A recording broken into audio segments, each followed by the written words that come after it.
बहुत समय के पहले की बात है। एक गांव में राजू नाम का लड़का रहता था। उसका परिवार भी बहुत ही साधारण था। उसका एक छोटा सा घर था और वह दिन रात मेहनत करके अपनी रोजी रोटी कमाता था। हालांकि राजू साधारण जीवन जीता था, लेकिन उसका दिल बहुत ही बड़ा था। वह हमेशा दूसरों की मदद के लिए तैयार रहता था। गांव में हर कोई उसकी ईमानदारी और दयालुता की सराहना करता था। राजू की एक आदत थी कि वह हर जरूरतमंद की मदद करता था। अगर खेत में काम करते समय अगर कोई भूखा कुत्ता आ जाता था, वह बिना सोचे समझे अपने टिफिन से उसे रोटी खिला देता था। अगर कोई राखिर भूखा होता तो उसे भी अपने हिस्से का खाना दे देता था। उसकी पत्नी सुनीता उसकी इन आदतों से बहुत परेशान थी। वह अक्सर उससे कहती कि तुम्हारी इस दानवता के चक्कर में हमारा घर खाली हो जाता है और खुद के बारे में भी सोच लिया करो। राजू हमेशा मुस्कुराते हुए जवाब देता, सुनीता, भूखा पेट सबसे बड़ा दुश्मन होता है। अगर हम किसी की मदद करें तो ऊपर वाला भी हमारी मदद करेगा। एक दिन दोपहर का समय था और राजू भी घर पर आराम कर रहा था। तभी दरवाजे पर एक बूढ़े साधु बाबा ने आवाज लगाई। उस बूढ़े की आवाज धीमी थी, मानो बहुत ही थका हुआ और भूखा हो। सुनीता ने उसकी आवाज सुनी और खिड़की से झांककर देखा।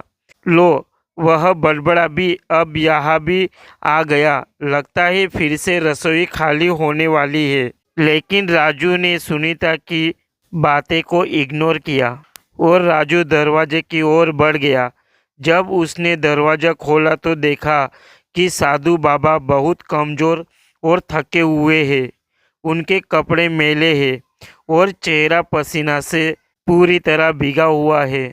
राजू ने उसे तुरंत घर के आंगन में बुलाया और कहा, बाबा, आप बैठिए, मैं अभी पानी लाता हूँ। राजू घर के अंदर गया और लोटे में पानी लेकर आया। उसने साधु बाबा को पानी दिया। बाबा ने पानी पीकर राहत की सांस ली। उनके चेहरे पर एक अजीब सा सुकून झलक लगा। साधु बाबा ने राजू से कहा, बेटा, 2 दिन से भूखा हूँ। अगर कुछ खाने को मिल जाए तो बड़ी कृपा होगी। यह सुनकर राजू तुरंत रसोई की ओर भागा। जब राजू ने रसोई में पहुंचा तो उसने देखा कि वहाँ खाने के लिए कुछ भी नहीं था। केवल 2 सूखी रोटियां थी, जो वो रोटी राजू के लिए दोपहर के खाने के लिए रखी थी। राजू ने बिना कुछ सोचे उन रोटियों को उठाया और साधु बाबा को देने के लिए चल पड़ा। तभी सुनीता ने उसे रोक लिया। सुनीता ने गुस्से में कहा, यह क्या कर रहे हो? यह रोटियां तुम्हारे लिए है। अगर तुम इन्हें भी दे दोगे तो तुम क्या खाओगे? साधु बाबा तो किसी और के घर से भी खाना मांग सकता है, लेकिन हम कहाँ मांगने जाए? राजू ने उसकी बात एकदम ध्यान से सुनी और राजू ने शांत स्वर में कहा, सुनीता, भूखा पेट किसी को इंतजार नहीं करवाता। बाबा 2 दिन से भूखे हैं। अगर हमें इन्हें खाना नहीं देंगे तो उनका क्या होगा? भगवान हमारा इंतजाम खुद करेगा। सुनीता की आवाज़ इतनी तेज थी कि साधु बाबा ने सब कुछ सुन लिया, लेकिन वह चुपचाप बैठे रहा और राजू का इंतजार करते रहा। राजू ने सुनीता की नाराजगी को नज़रअंदाज किया और रोटियां लेकर साधु बाबा के पास गया। उसने रोटियां उनके सामने रख दी और कहा, बाबा, आप इसे खा लीजिए। यह हमारे घर का सबसे अच्छा भोजन है। साधु बाबा ने कुछ नहीं कहा। वह बहुत भूखे थे, इसलिए उन्होंने बिना कुछ बोले रोटियां खा ली। खाने के बाद उसने पानी पिया और सुकून से बैठ गया।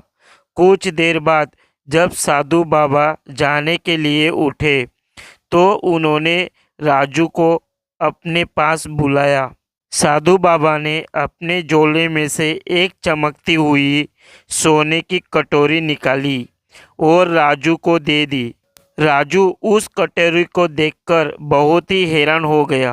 राजू ने कहा, बाबा, मैं यह नहीं ले सकता, यह तो आपकी है। साधु बाबा ने मुस्कुराते हुए कहा, बेटा, इसे रख लो।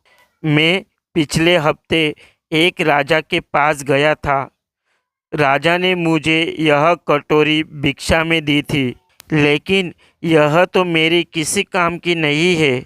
मैं अब तक किसी ऐसे इंसान की तलाश में था जो इसके लायक हो, और आज मैं तुम्हें देखकर समझ गया कि यह तुम्हारे लिए ही है। साधु बाबा ने राजू को समझाया, बेटा, यह तुम्हारे अच्छे कर्मों का फल है। हमेशा याद रखना, कर्म ही धर्म है। तुमने बिना फल की इच्छा के दूसरों की मदद की, ऐसे ही अपने कर्म करते रहो। भगवान हर किसी को उसके कर्मों का फल जरूर देता है। समय आने पर तुम्हारी यह दयालुता और निस्वार्थ भाव से किया गया कार्य न केवल तुम्हें बल्कि तुम्हारे परिवार को भी सुख और संतोष देगा।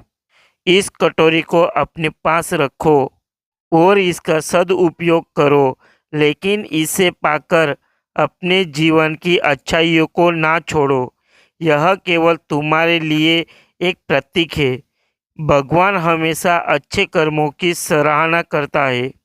यह कहकर वो साधु बाबा वहाँ से चले गए। राजू कटोरी को हाथ में लिए उन्हें जाते हुए देखता रहा। उसकी आंखों में खुशी के आंसू थे। उसने मन ही मन ठान लिया कि वह हमेशा दूसरों की मदद करेगा, चाहे हालत जैसी भी हो। दोस्तों, कर्म ही सच्चा धर्म है। बिना फल की इच्छा के अच्छे कर्म करने वाले व्यक्ति को भगवान किसी न किसी रूप में उसकी फल और ज़रूरत पूरी करता है।